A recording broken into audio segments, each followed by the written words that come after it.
Hello everyone, welcome back. This is going to be a very interesting module because we'll be talking about Headless 360, which was introduced by Salesforce in this year's Dreamforce. Okay, so Parker Harris started this whole thing with just one line saying, "Why should you ever log into Salesforce again?" And that just disrupted everyone. Okay, so what he actually meant is that from last 25 years we are using Salesforce primarily in in an opinion that users will be logging into the systems, so there will be a UI and they will be using that UI to do things, to get this stuff done and all those things. Of course there will be APIs which will help you interact between different systems, but those applications, those APIs and everything was created from a human point of view, that there will always be users who are going to use it. Now we are in the agentic era where agents are also going to use these services, not just the human. So to say the fact that why should you ever log into Salesforce again is not like you need not to log into Salesforce or we are going away from the UI completely. No, that is not going to be the fact.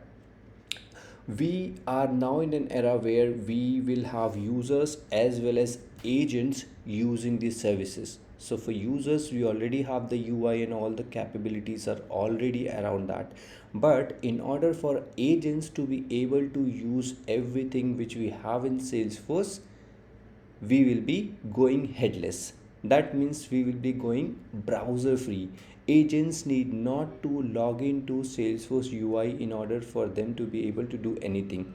And this makes sense as well because agents will not go on your screen and click on new and then create an account. If those APIs are exposed already, and then if an agent can talk to those API in a common language, then they need not to use the AI. Okay, so now Salesforce services will have two users. One, the real human users who will be using it via UI and APIs, whereas we'll also have agents who are going to use these services with the help of MCP. Okay, so that's what we are going to cover in this module. It is going to be a very interesting module, so stay tuned with this. We will start this with the problem statement. Why we need something like MCP? Okay, so if we say MCP, okay, and I have written everything on my keynote, what it is and all those things related to this. It stands for Model Context Protocol, but before going through that, let us start with the problem statement.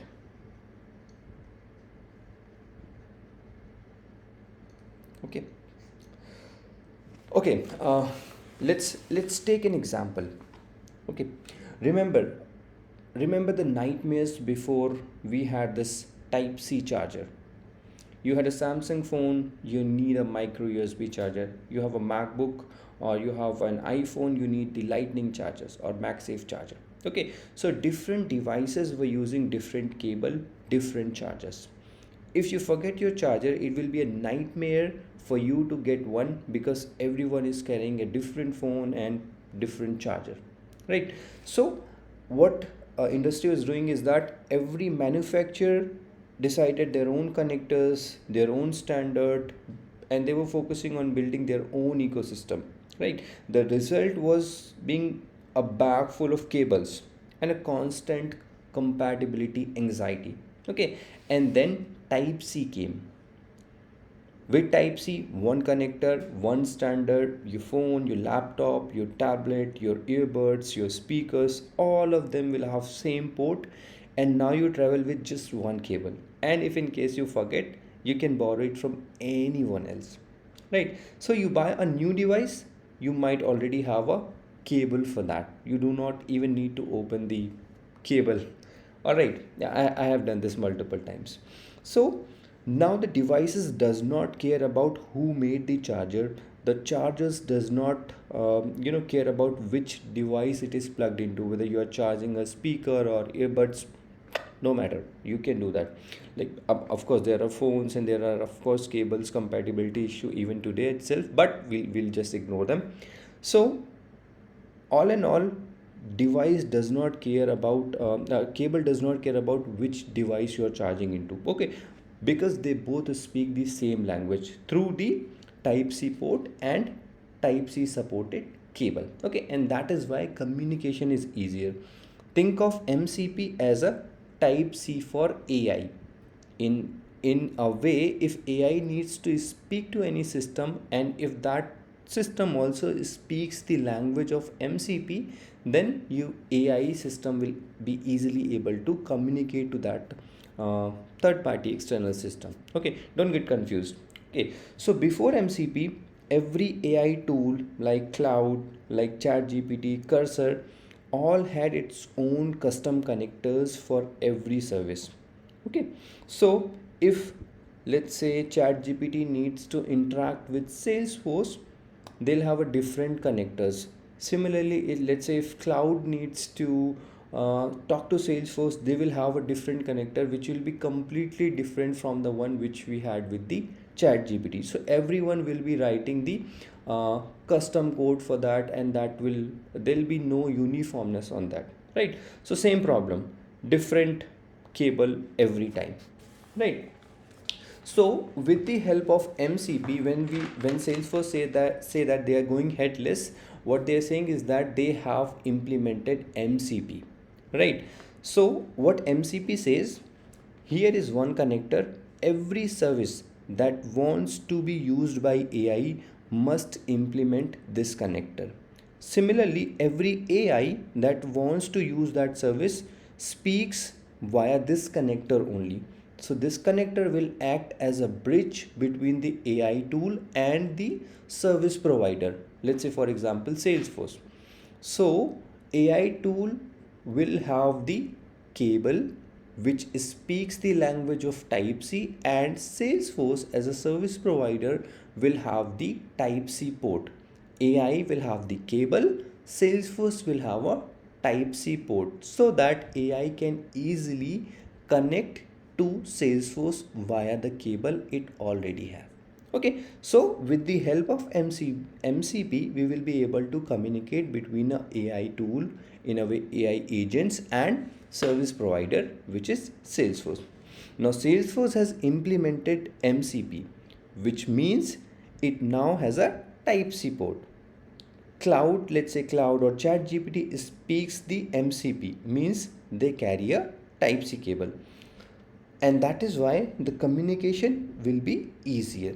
Tomorrow, let's say a brand new AI tool comes in which speaks MCP, then plugging on Salesforce will be very easy. From day one you will be able to speak to Salesforce because you both have implemented MCP. Okay, so new integration or a new tool will not require any new integration, no compatibility issues, no custom wiring whatsoever, and that will make this whole MCP very easy for both the systems. Okay, so in MCP typically there will be a service provider. Okay, so if we talk about MCP, there will be a MCP server, and then there will be a MCP client. In our example, let's say chat GPT is MCP client and Salesforce is MCP server. What MCP server needs to do is all the service they have, like let's say when I say service, I'm talking about the things we are able to do inside the Salesforce system, like let's say create account or create opportunity, like update account, update contact. So these all are service we have in Salesforce. Okay, now Salesforce need to expose these service as a tool on the MCP. Okay, so when these services will be exposed in an MCP server, then these services will be available for an MCP client to be able to use. Now ChatGPT will be able to call all the tools which are available under the Salesforce hood. Okay, and it will automatically be able to identify which service to call. Let's say you give a statement that create an account with name XYZ and amount 123.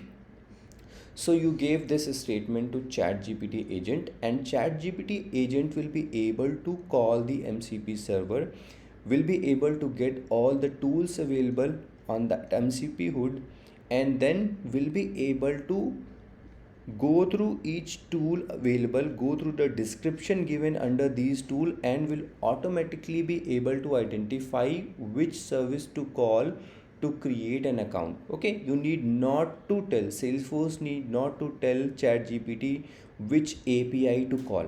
Okay, so earlier we used to give them whole endpoint and all those request param and everything was needed, like they need everything in detail to be able to call any particular endpoint.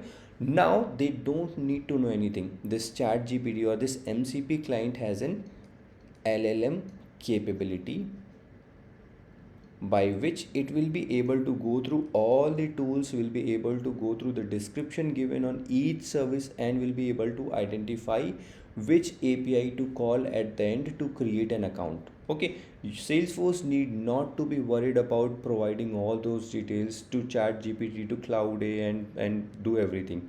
All they need to do is they need to pack all the services they have as a tool, and then MCP client will be able to call those services, and within those services they'll be able to identify which one to call, right? So it's not it makes the communication very easy. Okay, like you as a user need to create Salesforce account, you already know that you have to go to account and then you'll click on new and do everything. It's like same thing, but agent is doing it without even logging into the browser, without even going through this app launcher, clicking on create account and then clicking on new, saving all those details. So it is doing same thing, but behind the curtains. They don't need browser to do that. They have access to all the tools. They'll be able to identify, okay, it is about creating account, so I have to go to account object, and then it is about creating a new account, so I'll click on new account. Then I have to provide this name and amount, and then we'll click on save and we'll create the account. So that's how they will be doing it, just like a user does that on screen, but they'll be doing it behind the screen. Now, of course, this will require a one-time setup between Salesforce and ChatGPT, right? Right. You'll have to expose your expose your services as a tool, and Salesforce has given all those options available. And then you will have to create the external credentials to allow ChatGPT to do that. But that will just be a one-time setup. But after that, everything will be automated. All the tools which you have exposed will be accessed by ChatGPT, and they'll be able to use it. So it makes things very easy. Now this is very first session, so I don't want to complicate things in the beginning itself. The intention was to just give you an idea about what is MCP, what is MCP server and MCP client. I have also written everything on the PPT, so maybe we'll also go through that one by one, and we'll see what we have there. All right.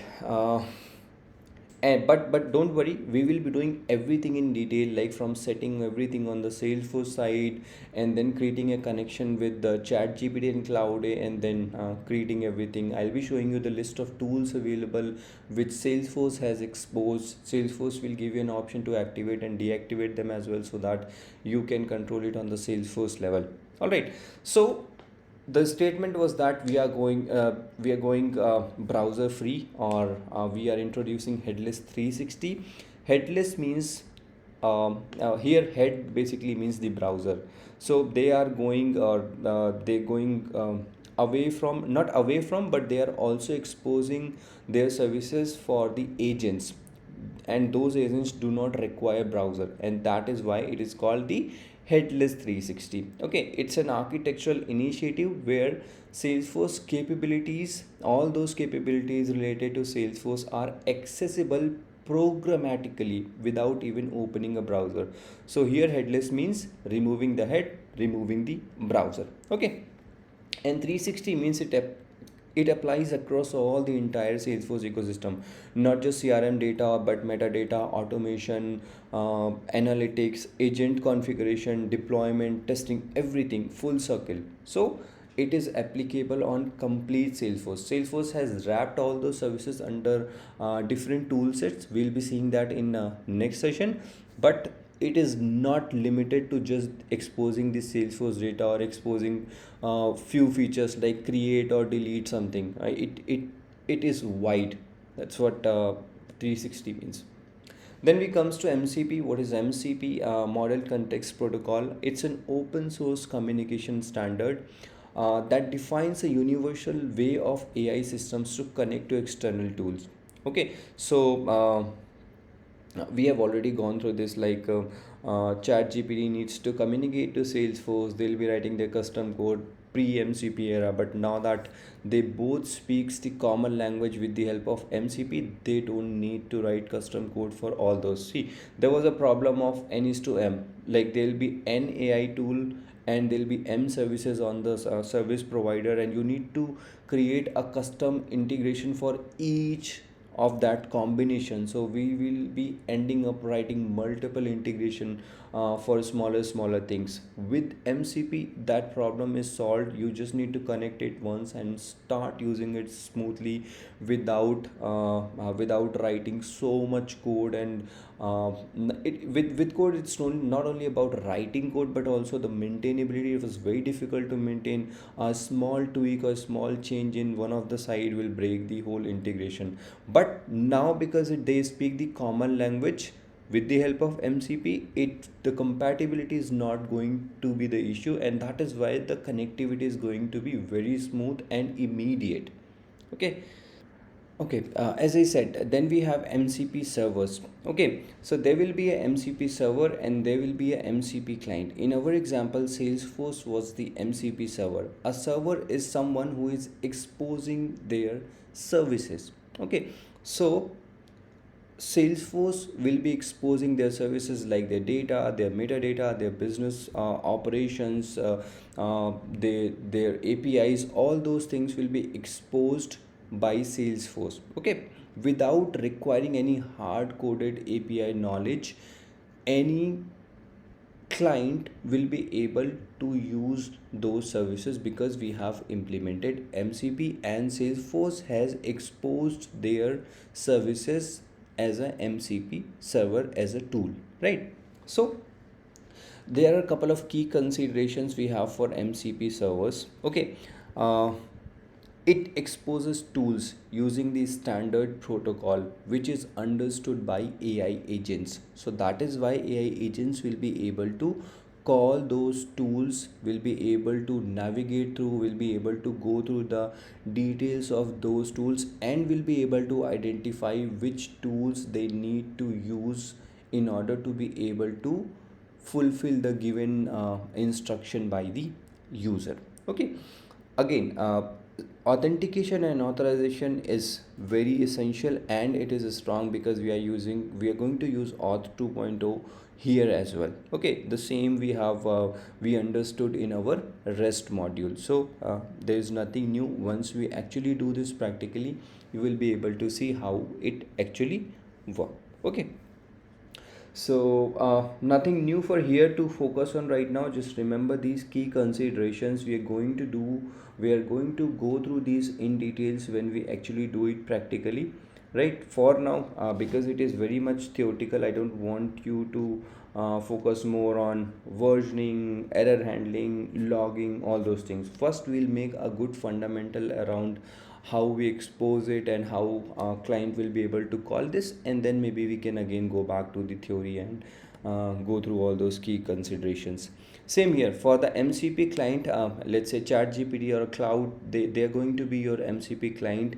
The AI agents will be calling the services provided by the server. So MCP client is responsible for establishing the communication with the MCP server. Okay, retrieving all the tools, the metadata, checking all the capabilities and identifying which capability to use, then executing those tools based on the decision making they have in their LLM models. Client will be doing all those things. Okay, client will be able to access all the tools exposed by the server. Okay, they can connect to multiple servers as well. For example, let's say you have a requirement that from ChatGPT, maybe you need to update the opportunity to close one, and then you need to send an email via Gmail to the opportunity owner, and then you need to post a Slack message on the community group. Okay, so now ChatGPT will be connecting to Salesforce MCP server. ChatGPT will be connecting to Gmail's MCP server, and ChatGPT will be connecting to Slack MCP channel in order to able to complete one task, right? So there will be three things it is going to do in a single statement, and will it can connect to multiple MCP server depending on what you want them to do. Okay, so process is very simple, and we are going to understand this whole architecture on how it actually works.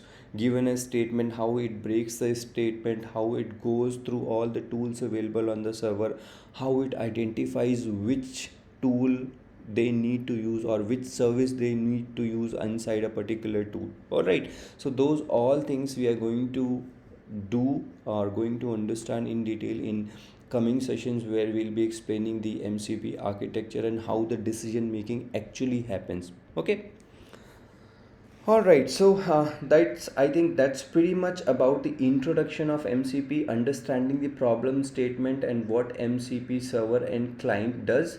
It is time for us to go deep dive on the architectural design of how the decision making happens on the client side and how server side expose those services, and then we will do those practical things on the Salesforce side to expose the services. Thank you everyone. I'll meet you in the next video.